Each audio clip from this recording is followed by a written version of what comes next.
Hello, everyone, and welcome to another episode of Mythlok with your host, Nitin Nair. In our last episode, we looked at the Sumerian goddess Inanna, and I mentioned that today we will be looking at her counterpart in a different mythology. Yes, we will be looking at the Babylonian goddess from Iraq associated with love, fertility, and war, Ishtar. The goddess Ishtar is a prominent figure in the culture of the ancient Mesopotamian people, and she is often associated with war and love. Although she is not widely known today, she had a significant historical and cultural influence. Inanna, an important goddess in the Sumerian pantheon, came to be identified with Ishtar, but is uncertain whether Inanna is also of Semitic origin or whether, as is more likely, a similarity to Ishtar caused the two to be identified together. It is hard to overstate how important Ishtar is in the ancient world. As the most prominent Mesopotamian goddess, she has been associated with various aspects of the lives of her followers. She was revered across the Near East during a significant period of history. Ishtar's cult was first established at Uruk during the 4th millennium BCE, making her an early example of a complex civilization. If we look at her physical traits, it is still very much similar to what we've seen with Inanna, as she is often portrayed as a fierce goddess who rode into battle on 7 giant dogs, or in some cases even lions, and who even the most supreme Mesopotamian deities feared when she was on the warpath. Inanna or Ishtar is frequently presented anthropomorphically in myths. In Sumerian love poetry, she is depicted as a young woman who lives at home. Ishtar's mother Nana and her father Ningal are both related to the Mesopotamian god Sin. Her brother Utu is a solar deity who is associated with the concept of justice. The goddess is also linked to Venus, the star of the morning and evening. Her courting partner is Dumuzi, who appears as a shepherd king in various ancient myths. His mother is the goddess Jeshtinana and his sister is the goddess Nermu. From the Sumerian tradition, Ishtar was regarded as a fertility figure. However, she evolved into a more complex deity surrounded by myth and forces that are contradictory.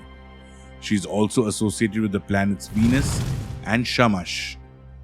In Akkadian mythology, Ishtar is regarded as an astral deity and she is part of a secondary planetary trio. Ishtar is regarded as one of the most complex gods in the ancient world.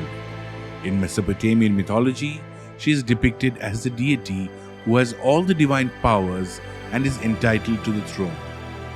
Ishtar is one of the most prominent Mesopotamian gods, and in mythology she is depicted as an extraordinary deity who is entitled to the throne and has all divine powers. Moreover, various stories portray her as a political and tactical genius who can use her intellect to outmaneuver and gain allies.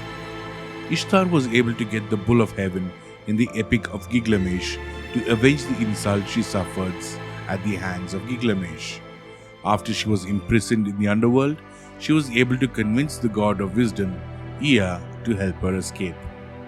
One of the most prominent features of the deity's image is her ability to connect with people. Her status as a powerful female deity and her networking capabilities made her an ideal subject for modern audiences. Her dual nature and evolution from the original goddess, with the passage of time and the influence of multiple civilizations, also add to the interest behind this goddess.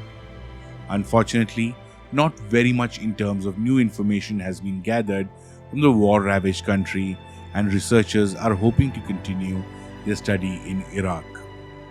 It's a sad state when modern geopolitical reasons prevent us from understanding what our history is all about, and this in particular is important because it becomes very much a requirement for scholars, experts, and even basic enthusiasts to really understand whether Ishtar and Inanna were the same goddess who were revered by two different civilizations, or if they are two different entities who just happen to have similar aspects. There are these things about mythology that really make it something so interesting for every one of us. And it's not just some boring old repeat, rinse, repeat kind of procedure that we follow with the characters from around the world. There will be a lot more similar characters that we'll be looking into in the days to come. So until then, drop us a like, a subscribe, a follow, or tell your friends and family about us and introduce them to the amazing world that we are trying to build. This is your host, Nitin Nair, signing out by reminding you once again that Mythlok is the home of mythology.